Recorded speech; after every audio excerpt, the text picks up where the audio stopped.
pues. Esta es nueva. Listo. Hola. Buenas tardes. Sí, es tardes. Para poder cumplir con nuestro programa en la primera parte, vamos a ver el tercer módulo que está relacionado con la casuística de los medios de pago en el comercio internacional. Y para ello hemos invitado al gerente de importaciones de uno de los principales bancos que tenemos acá en nuestro país, el BCP, que es Enrique González Greco, ¿correcto? Así que él nos va a comentar acerca de su experiencia que tiene en una exposición, como le dije, debe tener unos super clientes que nos va a comentar acá qué cosa es lo que ha tenido que lidiar en todos los días. Muchas gracias por haber venido. Te dejo con la palabra.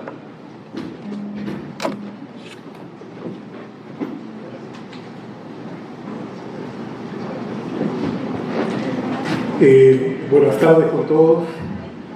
Muchas gracias por la invitación. He estado, aunque no lo crean, temprano por aquí, estaba sentado por el lado de allá, escuchando las distintas ponencias, y la verdad que todo esto ocurre, ¿no? Ocurre en el día a día.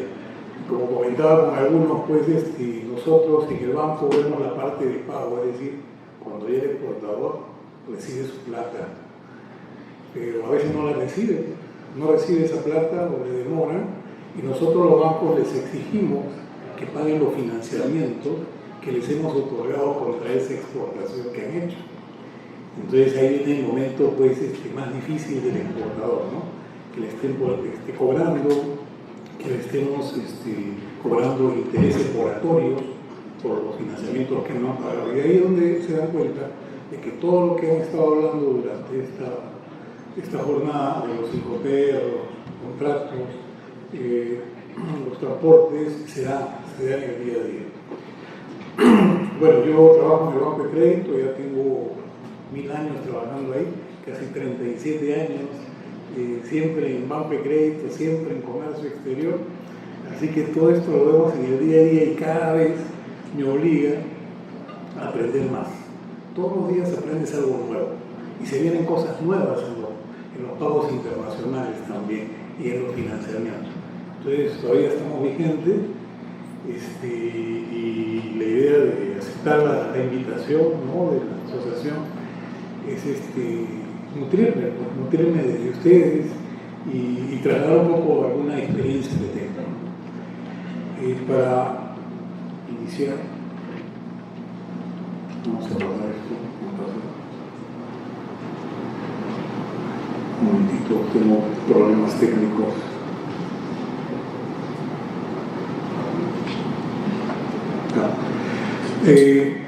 Como estadística, los pagos se mueven de esta manera en exportación Perú y en importación Perú.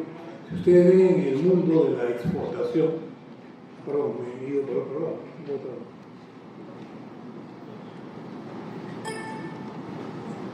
Es que esto no está corriendo como debería de correr.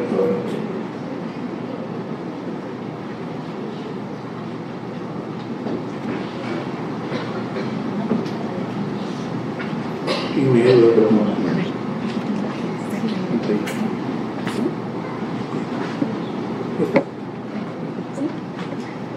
Esa es roja, ¿no? Ya. Bueno, chévere, gracias. Lo voy pasando. Bueno, en este mapa que ustedes están viendo tenemos los pagos de exportaciones, todo lo que es la torta verde, vemos que hay un 57% de pagos con transferencias. Básicamente, en los pagos que trabajamos, en el Perú tenemos 3 tradicionales que hay que marcar. Uno, transferencia SWIFT. SWIFT, medio de telecomunicación que usamos los bancos para comunicarnos, pagarnos y cifrar los mensajes, o sea, dar la seguridad que esos mensajes valen ese dinero que se dice dentro del mensaje. El segundo, cobranzas documentarias, y el tercero, créditos documentarios o cartas de crédito. Entonces, en tema de transferencias, los exportadores reciben sus pagos casi el 57%. Para hablar del BCP en un solo banco al mes tenemos unas 32.000 103 que son los SWIFT de pagos, de transferencias, por un promedio de 3.600 millones de dólares que reciben clientes exportadores, mineros, agroindustria, todo lo que hace Open Account, es decir, venta directa, envía documentos y mercadería y luego espera que les paguen. Y eso es transferencia. ¿Qué criterio impera acá para usar ese medio de pago? Confianza. La confianza que hay entre comprador y vendedor, porque tienen muchos años trabajando, son empresas relacionadas, las que se compran y venden, y en un menor porcentaje ignorancia, ¿no?, del exportador. Y dice, manda la mercadería y luego te pago, y no te pagan. Y ahí viene la historia de que no trabajaste bien en Incoterm, no hiciste el contrato de compra-venta, te adjudicaste un mal flete, etc., ¿no? Nunca te pagan. Entonces viene ese tema, ¿no? El otro, la torta celeste, casi un 40% son cartas de crédito. Y la carta de crédito de exportación en el mundo de los exportadores peruanos funciona. ¿Por qué? Porque el exportador es muy cauto. Cauto para su pago, ¿por qué? Porque sabe que hay problemas en Grecia, de quiebra, país. Sabe que ha habido problemas económicos en Estados Unidos, que muchas exportaciones no se pagaron cuando hubo la crisis. Saben que ha habido problemas en Europa, en España, en Italia, que ya se están recuperando, pero luego viene pues el tema del Brexit, que muchos países se quieren retirar de la Unión Europea y es hacerse del euro. Y otros factores que puedan ocurrir, ¿no? También tenemos el caso de Latinoamérica, Venezuela. ¿Cómo se te va a ocurrir venderle Open Account a un venezolano cuando no le han dado su cambio especial para que pueda pagar? Incluso el Banco Central de Reserva del Perú, que era el último baluarte de seguridad de pagos a los bancos peruanos, por ende a los exportadores, ha retirado del convenio de créditos y pagos recíprocos de ALADI a Venezuela. Lo ha suspendido. O sea, no hacemos operaciones de pago con Venezuela. Y cualquier exportador que envíe producto a Venezuela, pues su pago lo recibe de Suiza, de Estados Unidos o de Europa, no de Venezuela. Ecuador está en vitrina todavía de ser mirado por el Banco Central, y el resto de países como Brasil, Argentina, que ya están en proceso de recuperación, si hacemos reembolso al ADI, Banco Central de Reserva asume los riesgos. Entonces, por esa razón, es que el exportador, a sabiendas de que existen problemas, riesgos en otros países, se cubren con cartas de crédito, cubren sus pagos con cartas de crédito, ¿no? Aparte que cuando venden un producto llamado harina de pescado, por ejemplo, un mineral, esos precios no se fijan en el Perú, esos precios se fijan en el mercado internacional. Entonces se protegen al tener una carta de crédito y congelan con una carta de crédito irrevocable el precio, y ambas partes cumplen. Atrás de esto hay contratos de compra-venta, atrás de esto hay Incoterm, sí, que lo están protegiendo con la carta de créditos y pagos, ¿no? Por ende, los bancos estamos más seguros para poder financiar. Chinalco, Shogun, Hierro Perú, exportadores de Pesquera Hajduk, Austral Group, Pesquera Diamante, etcétera, trabajan todas sus exportaciones con cartas de crédito. Y si nos vamos a ver el tema de importaciones, la torta verde del Open Account, de las transferencias, es más grande, porque hay mucho importador que entra al juego de la importación, cuando recibe la factura pro forma, que por correo electrónico del proveedor de China le dice TT 30%, TT 70 DL, ¿no? Entonces, ¿qué quiere decir? Telegraphic Transfer, en advance 30%, va a una transferencia, llena un formulario y sale la transferencia al exterior. Y pago adelantado 30%. Y cuando le escanean un BL, entonces va al banco, llena su formulario y sale el 70% del pago. Ese es el Open Account. Y luego espera que llegue la mercadería, y es lo que hemos escuchado. No llega la mercadería que han querido, o no llega el producto. Entonces han sido estafados, hay fraude, ¿no?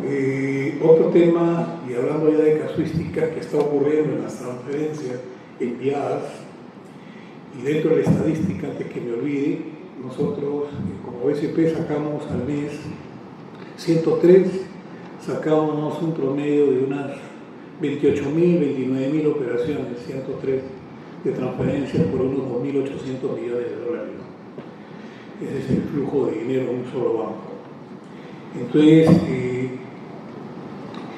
¿qué es lo que está ocurriendo en las transferencias como casuística? Que cuando conversa por correo electrónico el comprador y vendedor, el proveedor de la mercadería, por ejemplo, de China, le dice: mira, me tienes que abonar los $30.000 a la cuenta número tal del Bank of China en Shanghái. Código SWIFT, número de cuenta 55. Entonces, mientras va a hacer su instrucción vía internet, vía carta o vía formulario al banco para que el banco haga la transferencia al exterior de $30.000, llega otro correo electrónico del proveedor y le dice: ya no me envíes el dinero al Bank of China en Shanghái, envíamelo a la agricultura del Bank of China o Qingpeng Bank de China. Entonces, el cliente, el dueño del dinero, el ordenante, el importador, llena su formulario por internet y a mí como banco me llega la instrucción firmada de que mande la plata al Qingpeng Bank.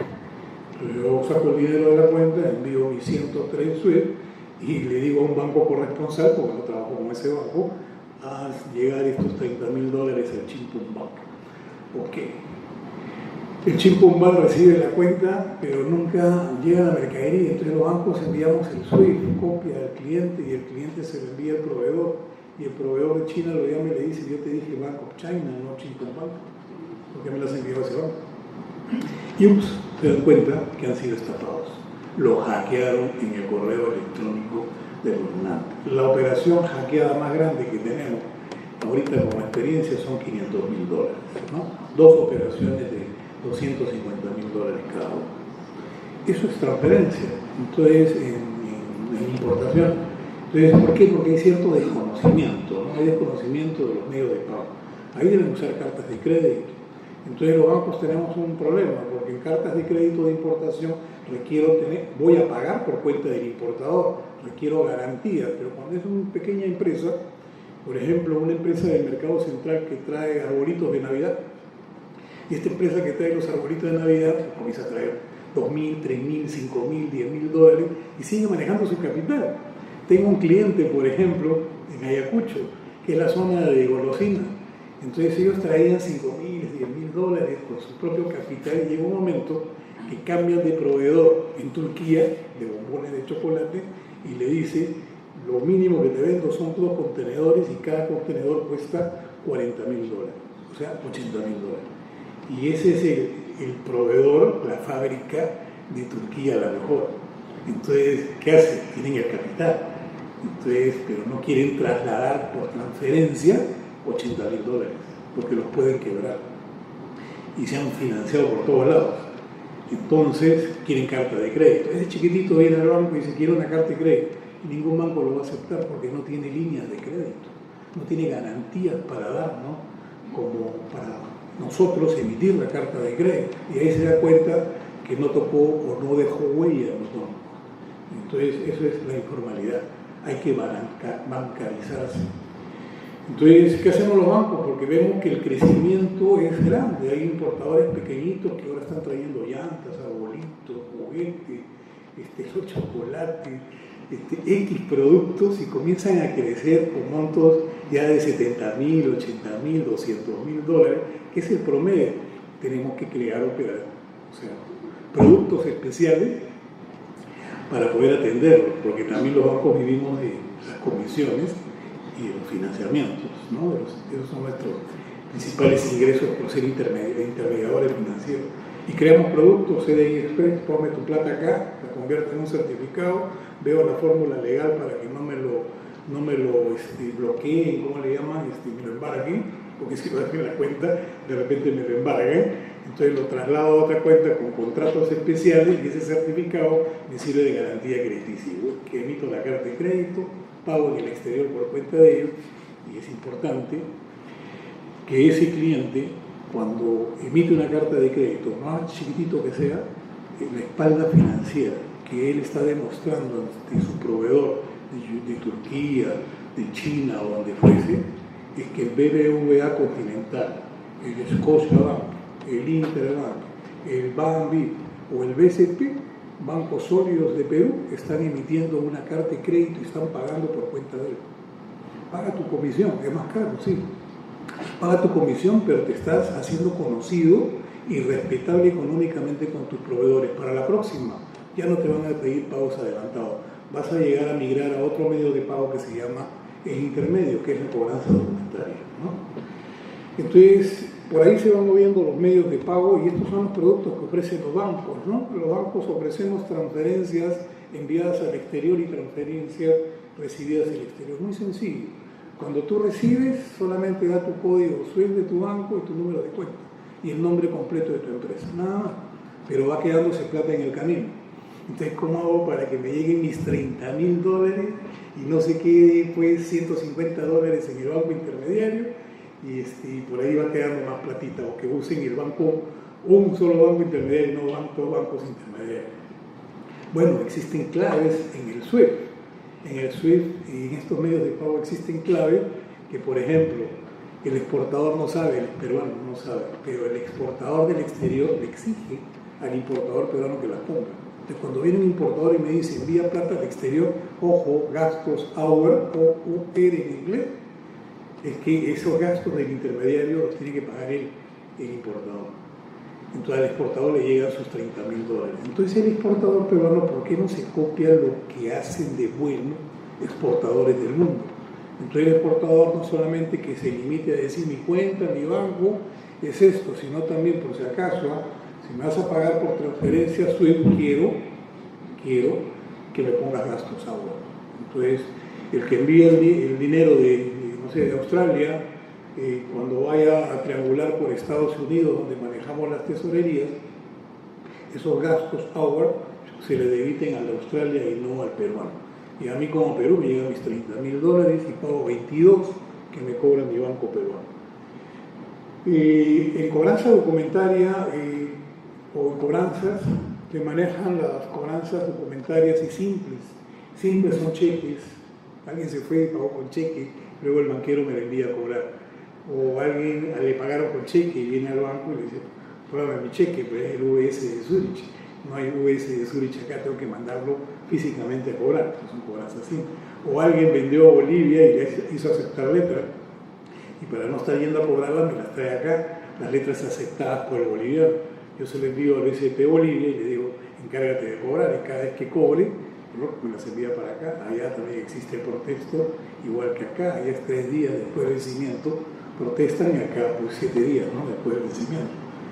Y las documentarias es cuando manejamos los documentos de embarque que representan la mercadería. Todos los originales van de banco a banco y eso me permite a mí como banco financiar al exportador, porque el pago va a venir a mí, porque yo he encargado la cobranza de documentos a un banco en el exterior.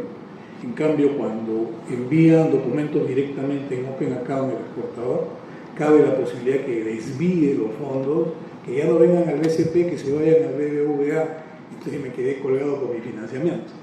Por eso es que en cobranza documentaria, tener el manejo, control de documentos, uno nos entrega la carga y dos, me aseguro el repago, ¿no?, el financiamiento.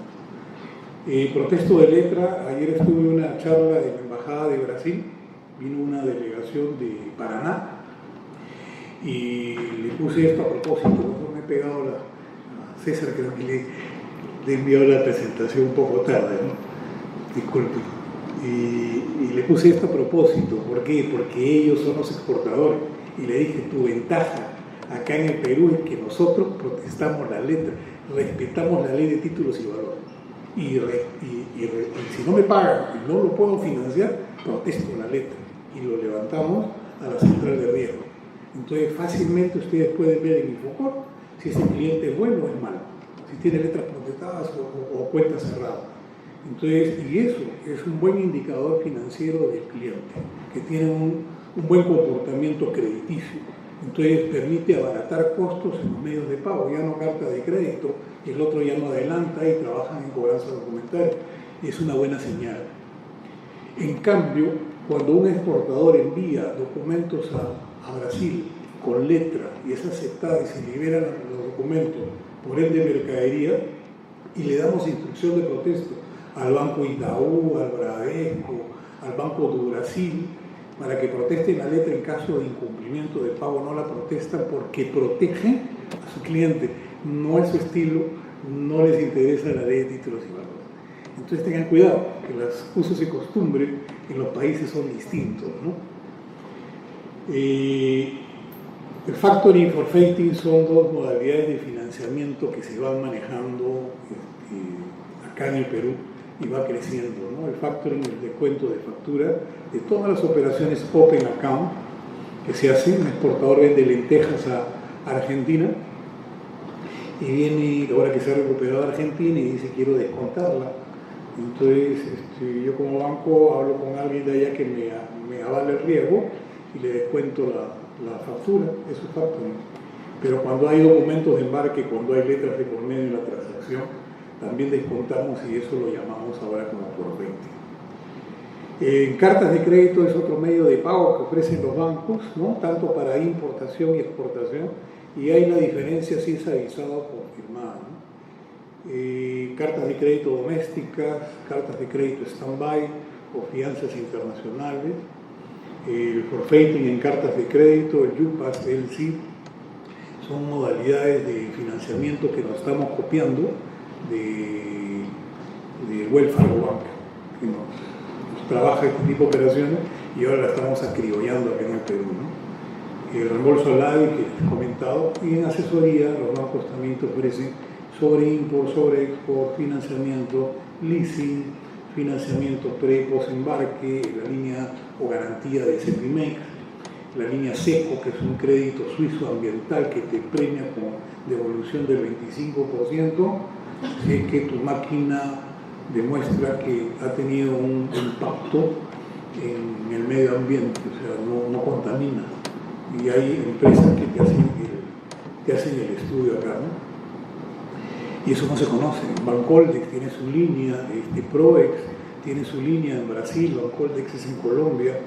Entonces, todos esos temas son interesantes de tenerlos en cuenta. Pero básicamente, en el tema legal, para entender los medios de pago, esto de acá, a mí nadie me enseñó nada de legal. Lo único que he hecho es leer estos folletos que están acá. Y esos folletos son las reglamentaciones de la Cámara de Comercio Internacional de París, Francia, que el último ponente mencionó. Entonces, que hay una Cámara de Comercio, sí, ya llegó la Cámara de Comercio, AmCham ha entrado a tomar la batuta sobre el tema, todavía están en presentaciones, pero todos estos folletitos los compramos nosotros en la CSI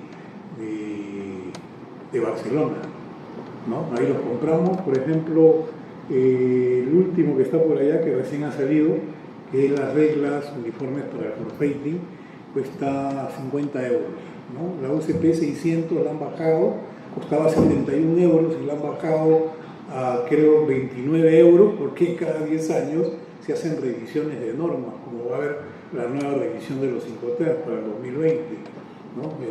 2010 Incoterms, ahora el 2020. Entonces le han bajado la UCP, eso es signo de que las UCP que manejan a las cartas de crédito van a cambiar. Entonces es importante tener, entonces, como hay exportadores, importadores, navieras, agentes de aduana que manejan estos temas de Incoterms, y nosotros que estamos por ahí en un eslabón chiquito viendo los pagos y financiando las operaciones, tenemos que conocer de los Incoterms. Por ejemplo, si viene un cliente y me dice, oiga, y acá he tomado unas notas, oiga, quiero que me financies la importación de una máquina de Italia, ex-work. Entonces, cuando yo hago un leasing de importación, la máquina es mía, yo la voy a arrendar, la alquilo, pero tengo que hacer la AMP, en la duda, la tengo que hacer yo como banco, que no sé nada de aduanas, pero igual la tengo que hacer, ¿no? Entonces, pregunto, ¿y por qué es Word? ¿Por qué mejor un FOB? Que haya un BL, ¿no? Es más seguro para nosotros como banco, porque ¿quién es tu operador logístico? ¿A quién has contratado? ¿Quién va a ir a recoger la carga en origen? Etcétera, etcétera. Entonces hay un montón de variables y restringimos el tema. No voy a emitir, no voy a transferir dinero a Italia para que hagas una importación financiada con leasing con Incoterms Work. Y ahora pierdo el negocio, se va a otro banco, ¿no? repente el otro banco no sabe los 5T, los riesgos, qué sé yo, no pasó nada. No pasó nada. Y por ahí apunté una frase que dice, ¿qué pasa, no? ¿Qué pasa si? Y ha pasado porque de Brasil no prohibimos embarques parciales. De Brasil llegó una base, en primer embarque, en el segundo embarque llegó la tapa y nunca venció la carta de crédito y nunca llegó el motor. Entonces esa máquina, ¿para qué le sirve a nuestro cliente importador? Y los bancos estamos esperando, cobrándole falsos intereses porque no podemos activar el financiamiento. Entonces, mal hecha la operación. ¿Qué pasa? Sí, o sea, ocurre todos los días. Ocurre que llegan maquinarias, se enchufan y no funcionan, o no son las especificadas, ¿no? Entonces, es importante tener en cuenta los Incoterm, el SWIFT, los formatos y leerlos. Hemos pagado hace unas semanas, hemos pagado $711 de gasto de almacenamiento, debidamente justificados porque nos equivocamos, nos transferimos dinero y en vez de poner fecha de valor hoy día, pusimos fecha de valor el mes siguiente. Entonces, claro, llegó el SWIFT, la telecomunicación allá, pero el exportador no embarcó porque no lo habían pagado, le iban a pagar a un mes. Y cuando ha reclamado, han venido al banco y nos hemos dado cuenta del error. Así que lo hemos subsanado casi 2 semanas después y los documentos los tenían retenidos y la mercadería ya estaba llegando, o sea, no pudo hacer ni despacho anticipado. Entonces, cuando hemos ya subsanado el error, ya han enviado los documentos, pero la mercadería ya estaba en destino y eso generó almacenamiento. Y esos $711 el banco tuvo que sacar de bolsillo y pagarle al cliente importador porque lo perjudicamos. Entonces, es importante de que el SWIFT lo conozcan y lo sepan entender porque nos podemos equivocar los bancos o puede venir equivocado. Entonces, para que inmediatamente ustedes reclamen y no hayan demoras de por medio, ¿no? En SWIFT también manejamos las cobranzas con una serie, con un formato 400, los reembolsos interbancarios 202 y las cartas de crédito con el formato 700. ¿No? Todo lo que es formato 700 es cartas de crédito. Estos créditos que vienen a continuación es la UCP 600. ¿Me escuchan ahí? La UCP 600, que son las reglas y usos uniformes de crédito documentario, y se creó un paralelo que es un compendio casi de 195 artículos, en la ISBP, que son las prácticas bancarias estándares para el examen de documentos. Y en caso, cuando a ustedes, como exportadores, les llega una carta de crédito, tienen el embarque ahorita, les llega una carta de crédito recién para enviar manzanas a Chile, manzana de delicia a Chile, o uvas a Chile, o lo que fuere, ustedes tienen que embarcarlo ya del contenedor. Llega la carta de crédito, por correo electrónico reciben el SWIFT 700 y en la descripción de mercadería del campo 45 dice 200 toneladas métricas de manzana con la letra S. La manzana se escribe con la letra C. Entonces la pregunta es, ¿embarcas o no embarcas? Tienes que embarcar porque tu mercadería se va a malograr, es producto perecible. ¿Y cómo hago para cobrar? No voy a poder cobrar porque dice mi documento Z y la carta de crédito dice S y ya no hay tiempo para que enmienden la carta de crédito por diferencia de horas, 2 horas con Chile, ya los bancos están cerrados, en la noche tengo que embarcar. Entonces aplica así ISBP, que dice errores ortográficos o de tipeo. Entonces cuando hay un error ortográfico o de tipeo que se evidencia que el producto, o sea, tú lo presentas en los documentos con el nombre del producto correcto, manzana con C, a pesar que tu carta de crédito dice con S, los bancos están obligados a pagar porque se ha demostrado que hay un error de tipeo ortográfico, error de dedo, ¿no? Eso es la ISBP. Entonces la mayoría de exportadores que trabajan con cartas de crédito y ustedes como asesores de ellos, si tienes un cliente con carta de crédito, lo que tienes que hacer, lee tu UCP 600 y lee tu ISBP. Ahí está todo, está la clave del éxito. Los reembolsos interbancarios por la 725 y acá hay 2 temas abajo, una que es la URG 758 y la ISP 98, lo más usado por los abogados acá en nuestro país cuando hay licitaciones internacionales. Estuve invitado a una empresa a participar en una operación que iba a haber de $7 millones para traer unas maquinarias para un instituto, una fábrica de medicinas. Estaba trayendo maquinarias casi por $7 millones. El banco estaba financiando con leasing de importación la operación. Estaban los abogados de la empresa, los representantes españoles, la gente de finanzas del banco, y me llevaron a mí como especialista en comercio exterior para escuchar. Yo voy y escucho. Y cuando tengo que decir algo, levanto la mano, ¿no? Ahí aprendo. Entonces, cuando estábamos hablando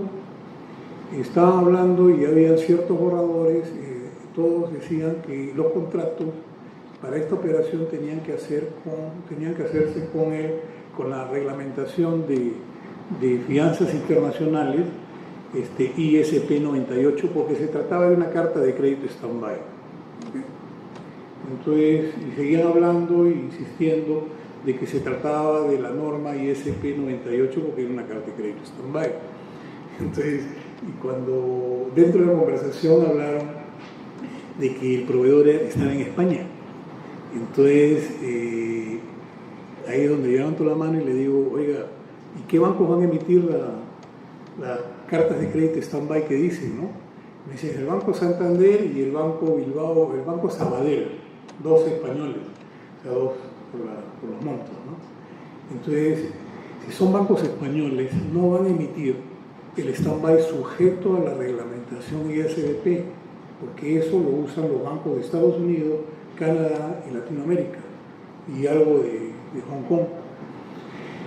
Debe ser la URDG 758, que son garantías a primer requerimiento, y esa la utilizan los bancos europeos y Japón. Debe ser esa norma. Entonces me insistieron que no, que la carta de crédito stand-by, que era la ISP 98, ok, de mi comentario. Entonces, como la experiencia que tengo en el banco hace que los sectoristas, funcionarios de negocio escuchen, entonces no firmaron nada en ese momento para que hagan la consulta y le dijeron que mande el Banco Santander y el Banco Sabadell los borradores de los suelos, los formatos 760 de garantías para mirar. Y ahí ya nos juntamos nuevamente o te hacemos la firma inmediata. Dicho en la tarde, llegan los borradores por correo electrónico y decía URDG 758. Son bancos españoles, ¿no? Y esto es importante que lo tengan en cuenta. Entonces, si ustedes trabajan en licitaciones internacionales, estas dos tienen que tener la respuesta en la mente. Definitivamente las deben de conocer. La que sigue es la ICC 522, que son las que se aplican para las cobranzas documentarias, ¿no? La que viene en la naranjita es la BPO, que es la novedad, es un nuevo pago internacional que se llama Bank Payment Obligation. Entonces, todo lo que estamos hablando de documento físico, papel, ya no va a existir. Esto es contra data, la data, solamente datos. Ambos bancos vamos a colgar las órdenes de compra, la data, 1.000 toneladas, $100,000 y fecha máxima de embarque 15 o 30 de noviembre. Se suben las dos datas y los dos bancos se comprometen. Cuando el exportador reporte y dice mi data, 100 toneladas, $100,000 y embarqué antes del 30 de noviembre, el banco sube la data y el otro banco paga. Y le estamos pagando. Es como una orden de pago condicionada contra data. Eso no hay en el Perú todavía, y lo estamos implementando ya para el año 2018. Y la otra novedad es que el forfaiting ya tiene su propia norma dictada por la CCI, ¿no? Que el forfaiting ahora lo usamos a los criollos, pero ya viene la formalidad. Este es un resumen de lo que estamos viendo por acá, ¿no? Que es lo que hay pre, post-embarque. Todo tiene su casuística, todo tiene su problema. ¿Cómo financio actualmente a un pyme, a una pequeña empresa en pre-embarque de exportación? Ponme tu casa, le hago una hipoteca y con eso te doy tu línea de crédito. Pero el producto comercio exterior no aplica a los pymes.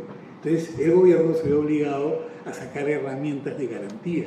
Una de ellas se llama el CEPIMEX, que son garantías que emiten con fondos de COFIDE, el Ministerio de Economía, COFIDE lo administra, y SECER, que es el operador, emiten pólizas de caución a nombre del banco, eso se llama CEPIMEX, y el banco financia en preembarque hasta el 50% de la orden de compra. Se dijo que en octubre iba a salir la CEPIMEX para post-embarque, hasta ahora no sale, ¿no? hasta ahora no sabe, esperamos que Meche, que es la que hace muchos años en el gobierno de Toledo propuso este tema, lo empuje un poquito más, ¿no? Porque había muchos cambios en el Ministerio de Economía. Bueno, el factoring, Cepimex, el CDI Express que le estaba comentando y algunos otros financiamientos adicionales. Este es un caso que planteó una empresa de camiones. Entonces me dice, oiga, voy a leerlo para poder ir siguiéndolo, ¿no? Una empresa importadora quiere importar camiones de China e implementar unas tolvas. Sirven para remover escombros y el cliente ha ganado una licitación acá en Perú con un ministerio. Y tiene que traer el camión con una tolva, que son unas aspiradoras que remueven escombros para la reconstrucción del norte. Los camiones viajarán, el camión lo compran en China y la tolva, esta aspiradora especial que cuesta 2 veces más que el camión, la fabrican en Italia. Entonces el camión no puede venir a Perú y la tolva no puede venir a Perú para que acá en el Perú lo instalen porque no tenemos la tecnología para hacerlo. No hay quien lo haga. Entonces el camión de China se tiene que ir a Italia. Y en Italia, en la fábrica del que hace el arregollet, que le llaman, tiene que instalarlo y luego ese camión con la tolva instalada viaja de Italia hacia Perú. Esa es la idea. Entonces vienen todas las dudas, pues, ¿no? ¿Qué hacemos? No sé. Yo como banco veo mi medio de pago y ustedes como especialistas en aduana tienen que ver pues lo que corresponde, pues, ¿no? Lo primero que le digo es, ¿y cómo vas a hacer en aduana? Porque tienes una factura de chino y tienes una factura en italiano. Yo pago lo que sea, yo condiciono mis cartas de crédito, pero hay que conversar con el agente de aduana, hay que conversar con la marítima, que bueno, la marítima carga uno total, pero hay que ver los temas de aduana, los temas tributarios, cómo calzamos para que no haya ningún problema, ¿no? Y los camiones viajarán de China a Italia para que instalen las tolvas y luego vienen a Perú. Para ello consulta si es posible emitir 2 cartas de crédito, pero porque ni el chino ni el italiano se conocen. Entonces cada uno quiere su pago, ¿no? Y bueno, se les recomendó que soliciten una cotización a operador logístico para que haga todo el circuito, pues, ¿no? Preguntas, ¿es posible manejar 2 créditos documentarios de importación para 2 proveedores diferentes, aún tratándose de un solo bien final? La primera CDI se pagará contra documentos de embarque de quién, el chino, del proveedor chino o del italiano. Similar duda para la segunda, documento del italiano. Pero ¿cuál es el problema? Que va a haber discrepancias en la carta de crédito. Entonces tendría que armar una carta de crédito y decirle, este es el monto, el embarque es desde China a Italia y solamente presenta una factura y dame el BL donde diga puerto de embarque de China, puerto de destino Italia, y el consignado tendrá que ser el italiano, ¿no? Y así sucesivamente. Y le emito otra carta de crédito al italiano y le digo, tu monto, tu importe, presentas una factura por ese importe, pero quiero que me presentes un BL donde digas que estás embarcando el camión más la tolva, si no, no te pago, porque no voy a hacer que se quede con el camión. Atrás de esto existe la duda, podrá haber garantías, cartas de crédito stand-by que garantice. Entonces, si es de China, puede haber una carta de crédito stand-by con la ISP 98. Y si es de Italia, tendría que haber una garantía, primer requerimiento con la URDG 758, ¿no? Entonces la cosa se va complicando y hay que tratar de hacerla lo más simple posible. Entonces, para abreviarles, acá tenemos que el cliente tiene su fianza colocada por la licitación, emite una carta de crédito en dólar, valor FOB a China, y emite una carta de crédito en euros, S-Work, a Italia. Nuestros italianos venden S-Work. Luego el chino embarca los camiones a Italia y luego Italia embarca los camiones con sus tolvas instaladas a destino. Entonces, ¿qué pasa? Cuando lleguen al Callao, es problema de ustedes, ya no es mío. Yo como banco ya pagué, yo cumplí. Si hay un siniestro, yo ya pagué. El chino ya cobró, el italiano ya cobró. Y cuando llegue eso y no esté bien montado y se caiga la tolva del camión, ya no es mi problema como banco. El problema, obvio, van a venir a reclamar. Bueno, yo haré el intento de reclamar. La UCP 600 dice que los bancos no se relacionan con las mercaderías, los bancos trabajan con documentos de embarque. Entonces, en todo principio de pago, sea carta de crédito el medio de pago más seguro, el principio es informe comercial. Conoce a tu cliente. Es muy importante que se conozca al cliente y que las partes sean partes serias. Porque si ves que no es serio, no hagas nada. Por más cartas de crédito que haya, y tenemos 1000 fotos para ponerles acá, para que ustedes vean que han habido las cartas de crédito mejor estructuradas y los documentos falsos. Y han llegado piedras en vez de llegar parafina, ¿no? Entonces, ¿de dónde conociste al cliente? Bueno, lo saqué de ahí de una página de Alibaba, ¿no? Y me mandó una muestra y todo estaba bien. Y finalmente te llegó todo, no te llegó la cosa correcta. Entonces, hay que tener mucho cuidado con ese tema, ¿no? Por ejemplo, ayer me llega una consulta, hay una proforma para importar una mercadería, unas puertas especiales de fierro fuerte, más o menos era $1.200.000. Quieren carta de crédito de importación, entonces, pero el que está consultando no tiene línea en el banco ni cuenta. Entonces, pero tiene una empresa relacionada que sí tiene línea y cuenta, y que él es el sujeto de crédito y va a pedir la emisión de la carta de crédito. ¿Se puede? Sí, se puede.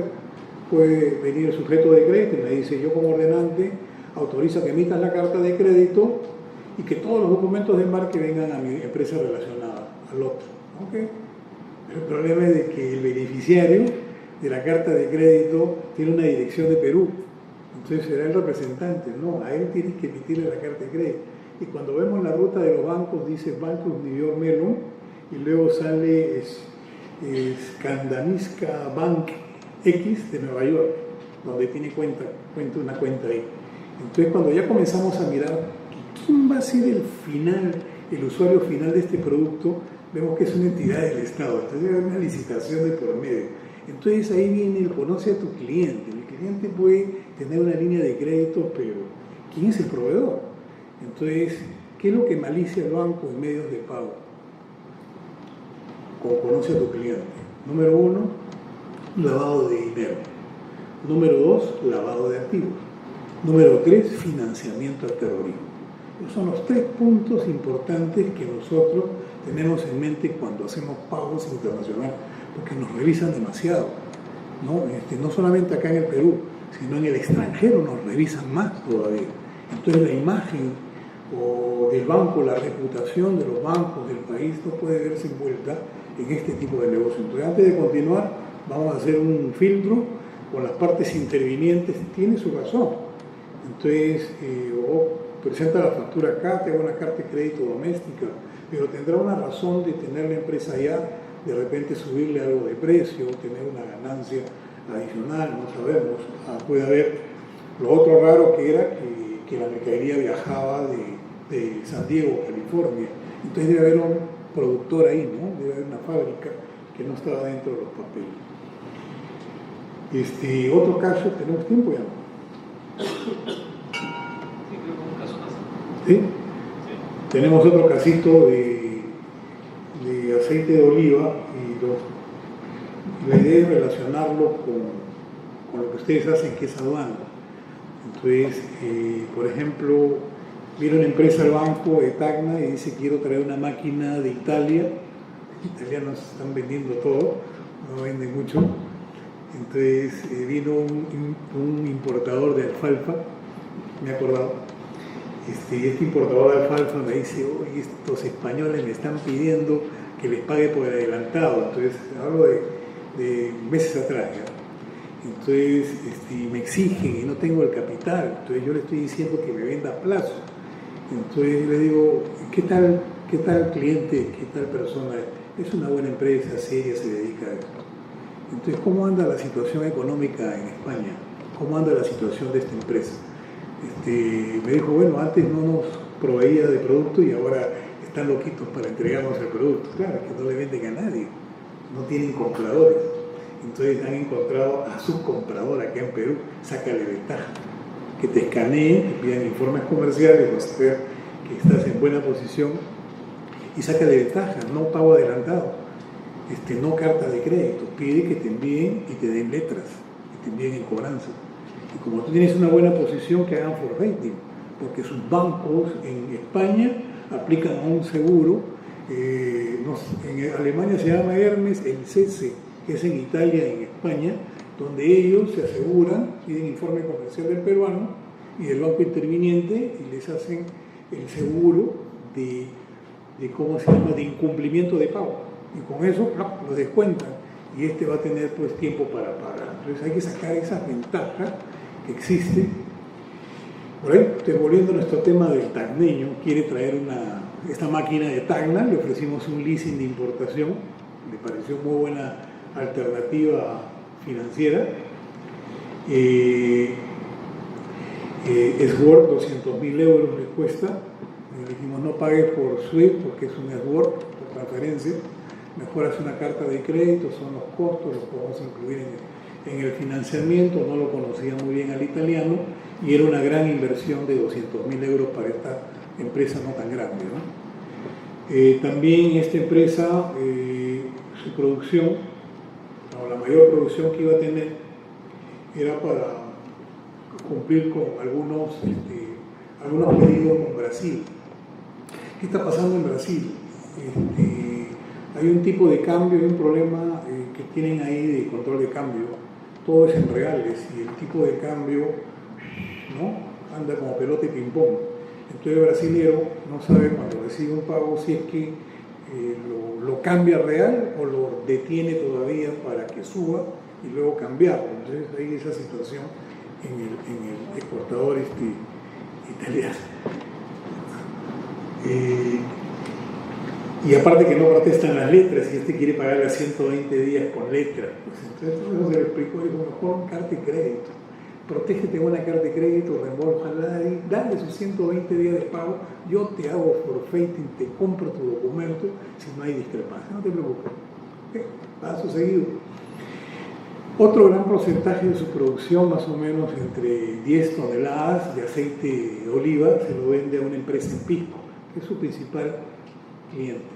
Pero esta empresa pues cada vez le va pagando, le va dilatando los pagos, uno de 30, 60, 90 días, y le pagan, va a entregar la mercadería en lugar Pisco y espera que le paguen y no le quieren aceptar letras, etcétera, etcétera, ¿no? Entonces está amarrado por ese lado. Entonces dijimos, oye, pero analizamos a quién le compra, que es una empresa corporativa, ¿no? Y le dijimos, tiene líneas de crédito, pídele que te emite una carta de crédito doméstica, compra-venta local, dale, en vez de 90 días, dile 120 días o 180 días para que me pagues, para que te haga la carta de crédito, inclusive dile que tú pagas la comisión de emisión y solamente pones su línea de crédito en el banco y con eso, cuando tú cumplas con entregar, te descuento, te compro, te hago tu forfaiting sobre tu documento y te doy la liquidez, ¿no? Entonces, ¿qué tipo de financiamiento de importación se puede aplicar? Es posible pagar por adelantado a Italia con Incoterm World, es adecuado el medio de pago propuesto por Brasil, existen riesgos de incumplimiento de pago, etcétera, etcétera, etcétera. Entonces tenemos acá que finalmente esta operación se hizo, una carta de crédito a la vista a Italia con términos SWORD. ¿Y cuál es el candado que ponemos? Le decimos al italiano un BL, y algunos transan, a pesar de que es SWORD. Y si no, le ponemos otro candado y le pedimos un FCR. El FCR es un Forward Cargo Receipt, y eso nos lo han dicho algunos de los amigos de agentes de carga, agentes de aduana, que tenemos por acá, y le decimos, como el forward del cargo receipt es similar al formato del BL, le decimos ese FCR que esté consignado al banco de crédito. ¿Okay? Y le decimos quién es el operador logístico, y tiene que ser emitido por este operador logístico. Entonces, recogen la carga, le dan su FCR, lo presenta al banco, y en ese interín hacen el manifiesto de carga y sale pues consignado del BCP, ¿no?, o el banco. Y luego me traen el BL ya emitido y pues lo endosamos y ya toma tu mercadería y se acabó. Entonces ya por ahí que se le puede poner algún candado. Luego el brasilero finalmente emitió una carta de crédito de exportación pagadera a 120 días, reembolso al ADI con término FOE y embarcó le descontamos los documentos y hasta ahí de feliz. Y finalmente este cliente corporativo le emitió una carta de crédito doméstica y también se la a 90 días para empezar, y ahí también se le hemos descontado como forfait. Entonces este cliente de Tacna vende y cobra inmediato, ¿no? Entonces si hay un siniestro en cuanto a volcadura de su camión de Tacna a Pisco, o si hay un siniestro con la mercadería de Brasil, de Perú a Brasil, o si hay un siniestro de la mercadería de Italia acá, todo está cubierto, porque ha aplicado buenos Incoterms, ha aplicado seguro de transporte y ha aplicado medios de pago seguros e inmediatos. ¿Qué pasa si al embarcar la mercadería de FOB Callao a Brasil, mañana pues vino una olita, volcó el contenedor y desapareció la mercadería? Esa carta de crédito, si fuera confirmada por el banco acá en Perú y el brasilero ya no quiere pagar, eso no es problema del peruano y eso no es problema del banco peruano, porque nosotros al confirmar vamos a pagarle a él sí o sí cuando él nos indique que tenga que pagar, o pide el descuento si no es pago a la vista y el día de vencimiento le tenemos que pagar, tenemos que honrar el pago. Para eso hay un seguro de transporte, y si no lo ha tomado el brasilero, el seguro de transporte está delicado. Por eso es que es también importante, y recuerdo que tuve una charla con un experto de Hong Kong en fraudes documentarios, y nos dijo, siempre recomienden a su importador que compre FOB. ¿Y por qué FOB? Porque él pone la mercadería a bordo o sea, el importador, por ejemplo, pone la mercadería a bordo de un buque en Shanghái, y tú estás contratando tu flete desde acá, a ti te dan la información, y cuando están llenando el contenedor te van a dar información, precintos, las llantas tienen cocadas, son redondas, iban las fotos, te dan la información. Sabes que este BL que te están escaneando es el BL porque ya le consultaste a tu operador logístico. Oye, ese es tu BL, sí es mi BL, y Blue le transfiere la plata.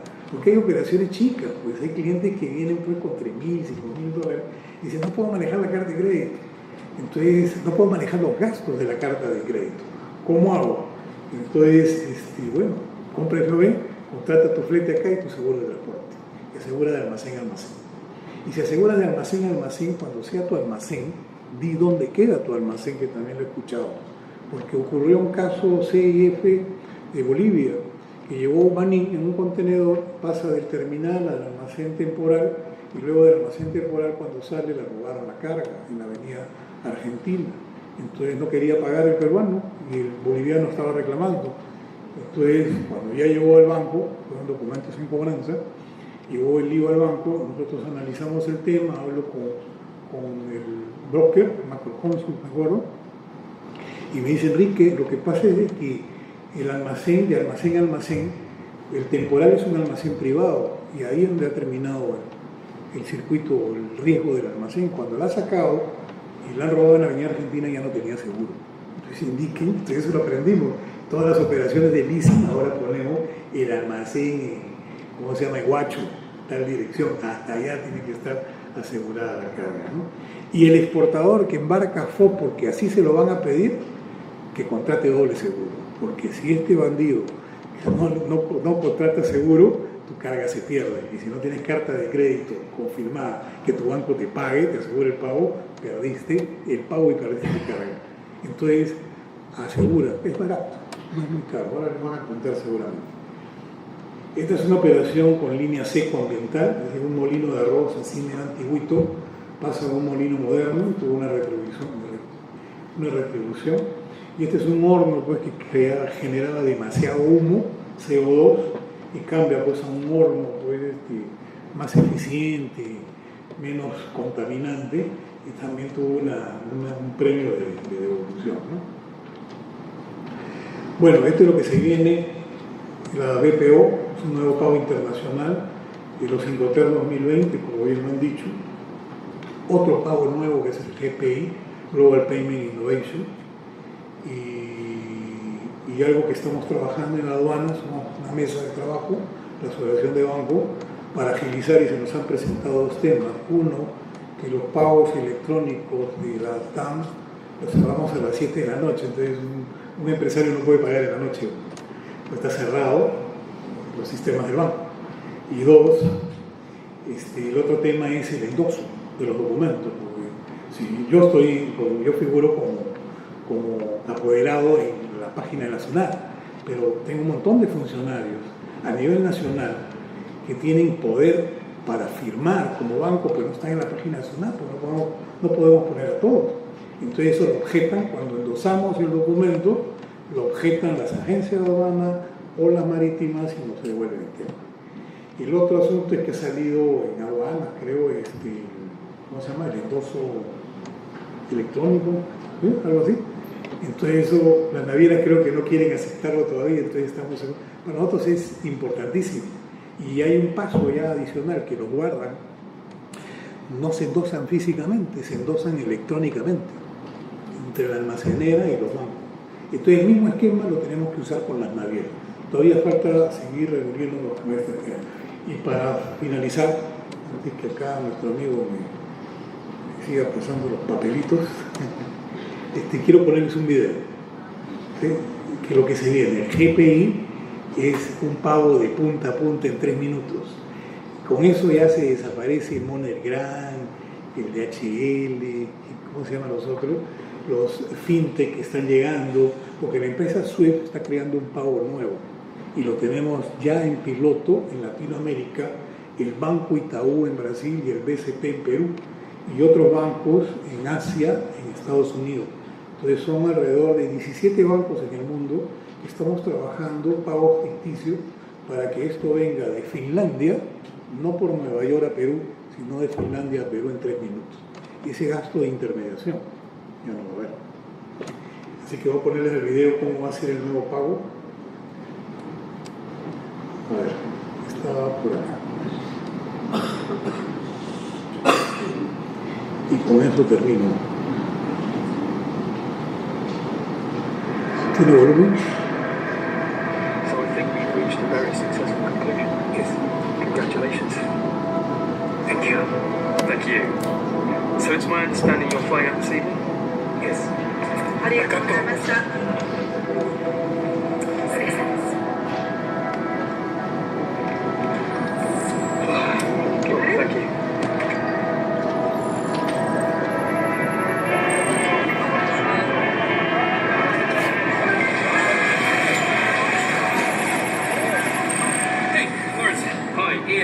Look, I know you put a lot of work in on this, so I thought you should be the first to know. We've signed the contract. Fantastic. Does that mean that I can push the green light on this end? Hi Ian, it's Anya. We're almost complete. We also just wanted to keep you up to date with the payment. Yep. You should see all the details in front of you now. Fantastic.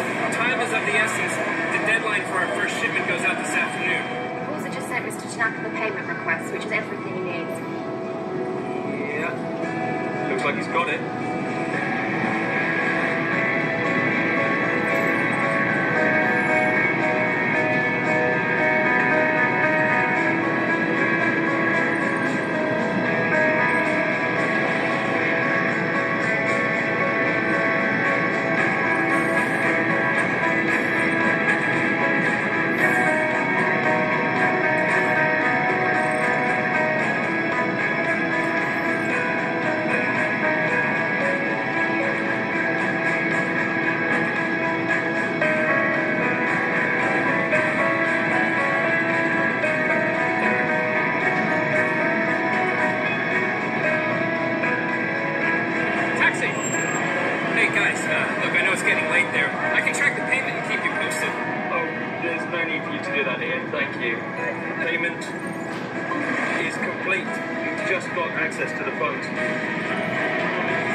Payment is complete. Ese es el pago del futuro. Se llama GPI Global Payment Invoice. Bueno, muchas gracias.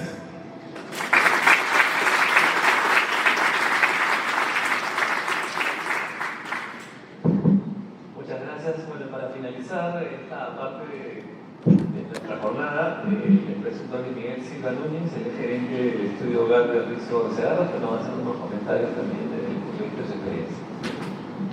Gracias, César. Buenas tardes con todos y todas.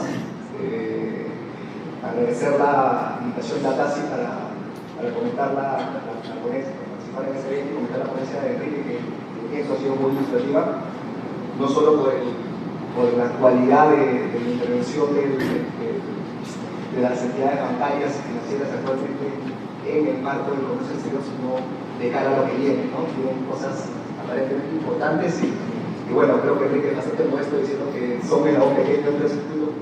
Pienso que son el eslabón bastante importante, porque claramente son los que liberan y no liberan los fondos, Enrique, así que no, esta participación es súper relevante dentro del circuito, en mi opinión.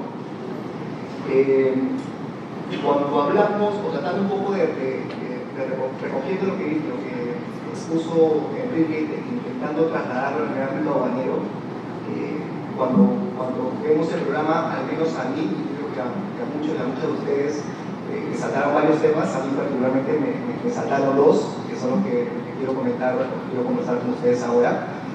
Uno primero es esta resolución del Tribunal Fiscal, la 3893 del año 2013, que presenta la obligatoria que todos y todas conocemos, que debemos conocer si estamos en el ámbito aduanero, que marcó una pauta y marcó lineamientos muy importantes con relación a la evaluación aduanera de mercancías. Y como segundo punto, lo relacioné, mejor dicho, con el tubo de esta ley que tenemos ya hace unos años para la lucha contra la informalidad y la formalización de la economía. Sobre esos dos puntos y sobre ese segundo, perdonen, hay una subdivisión que quería tocar, que también es una resolución tribunal fiscal, en el 2016 relacionada con temas de droga, muy brevemente en realidad, y un informe de este año, del 87, que imagino que ustedes también deben estar un poquito al tanto del mismo. El informe 87 2017 emitió la Gerencia Jurídica Aduanera Nacional con relación pues, a esta norma que se acabó de decir de evasión contra la informalidad. Vamos a aprovechar que Javier no está para tener unas licencias y conversar sobre el cambio de la aduana con relación a algunos de estos puntos. En primer lugar, relacionado con el presente obligatorio en materia de valoración aduanera, yo he contado cientos, imagino que el doctor Guamán, me imagino, estoy seguro que él tiene el dato mucho más preciso, pero ya son cientos de fallos de la sala de aduanas donde la SUNAT pues, quedó evidenciada en una mala actuación para poder o para dictaminar estos famosos ajustes de valor aduanero históricamente.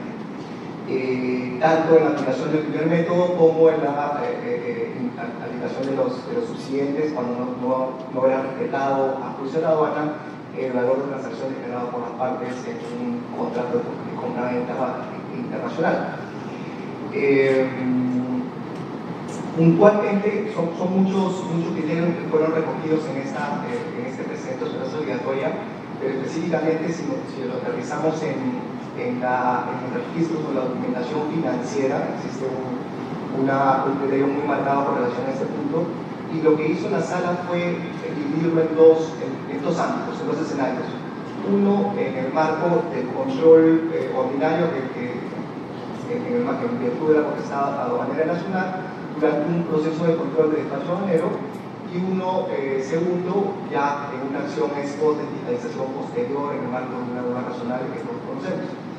En el primer escenario, en el marco de cuando la aduana dispone de acción de control en el marco de un despacho aduanero, lo que busca pues acreditar o corroborar el cumplimiento de obligaciones formales tributarias aduaneras, lo que la sala dictaminó, concluyó, fue que estos registros financieros, esa documentación financiera, lo que en buena cuenta genera el banco, de manera importante para concluir o culminar satisfactoriamente una relación de comercio internacional, podría no ser tomada en cuenta por la aduana a efectos de sustentar la ciencia de valor de transacción declarada por la parte importadora en este caso, si es que no hay una ligazón o una consignación expresa de los detalles de la operación detrás de la misma, es decir, que no esté contemplada el número de la factura, que no exista un contrato, que no haya mayores datos que den cierta certeza al funcionario de aduana de turno respecto a que ese pago efectivamente está asociado y fue suficiente para la nacionalización de la mercancía objeto de revisión por parte de la aduana, ¿no? Creo que todos estamos y todas estamos al tanto que muchas veces esa potestad de los amigos de la aduana a veces era aplicada, pocas veces, de manera un poco arbitraria. Basaba pues una mínima, la observancia de una mínima formalidad en los documentos presentados en el marco de una fiscalización por tema de ajuste de valor, para que el funcionario de aduana simplemente ni se molestara en revisar cierta documentación presentada como justificación por parte del importador y quedaba automáticamente descartado el primer método para esa operación puntual. Afortunadamente la sala, en reiteradísima jurisprudencia, revocó esa mala posición esa mala posición de la aduana, y eso ha obligado pues que los análisis efectuados por funcionarios aduaneros encargados de esta materia pues sean un poquito más sesudos para efectivamente determinar la base imponible correcta y la disposición de los puntos correspondientes, ¿no? Entonces ese primer punto me pareció muy importante que lo tengamos en cuenta. Siempre procuremos al momento de planificar en el labor donde estemos, al momento que planifiquemos la operación de comercio internacional, si es que nos toca lidiar pues, con los amigos del sistema bancario, tratemos de proporcionarles la mayor información posible a efectos de que ellos también puedan contemplar la documentación que ellos generan, y en caso pues estemos sometidos a o incursos en una acción de fiscalización por parte de la aduana, nadie está libre de eso, pues tengamos elementos sólidos que puedan defender toda la información que hemos declarado en el marco de ese despacho aduanero puntual, ¿no? Y eso también juega a favor, en este caso también tiene un correlato a favor de la aduana, porque le comentaba, en el segundo escenario fijado en ese precedente, en ese criterio, es que en el marco de una acción posterior, si es que esa misma información expresa que les decía no está efectivamente consignada o requerida en esa documentación financiera, la aduana estaría legitimada para imputar estos pagos como parte del valor aduanero de importación. Entonces, de verdad que es muy importante que exista pues un correcto traslado de toda la información de manera transversal y toda la documentación que se genera en toda esta cadena inmensa que involucra una operación de comercio internacional. Y sobre el segundo punto, sobre este tema de la lucha contra la evasión y para la normalización, le decía, en una conclusión del Tribunal Fiscal reciente, la 8464, sobre el GLOBA, ahí la sala de aduanas opinó, en aplicación de esta ley, en virtud de que un beneficiario de GLOBA, que era objeto de la edición, no acreditó el pago de materias primas que a su vez le daban la legitimidad al beneficio obtenido mediante un medio de pago habilitado en virtud de esta norma, pues eso automáticamente le mermaba el beneficio aduanero obtenido previamente, ¿no? Creemos que es una posición correcta de la sala. En este caso puntual fue porque la materia prima pagada por el importador lo fue mediante cheques que no tenían la consignación de no a la vista, no a la orden, no negociable, que mandatoriamente pues está consignado de esa manera en la ley. Así que pensamos que sí hubo una correcta interpretación y aplicación de esa norma actual.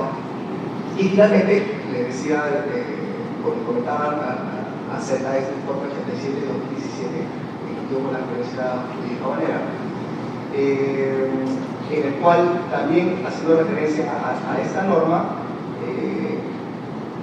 la conclusión final de ese informe fue que, a su juicio, no solamente el empleo de esos medios de pago habilitados por esta ley es obligatorio, sino también su declaración en el marco del despacho aduanero.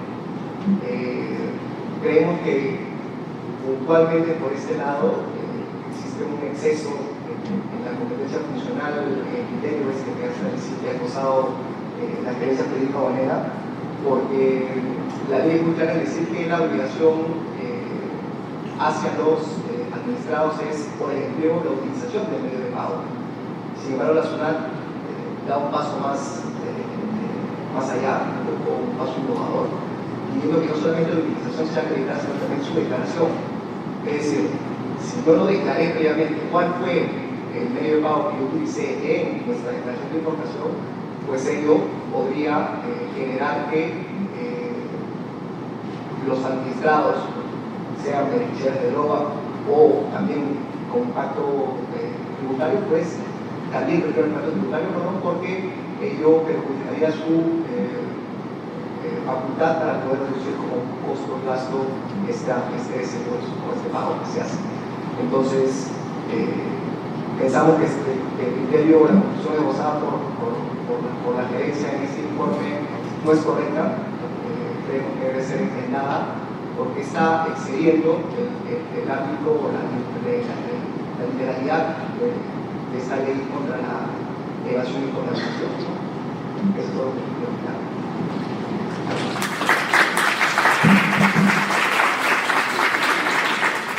Nuestro agradecimiento a Enrique, a Luis Miguel por su ponencia y su panel. Les damos gracias a ustedes también y hacemos un corte hasta las 2:30 que comenzamos con la segunda y última parte. Así que muchas gracias por haber estado hasta esta hora.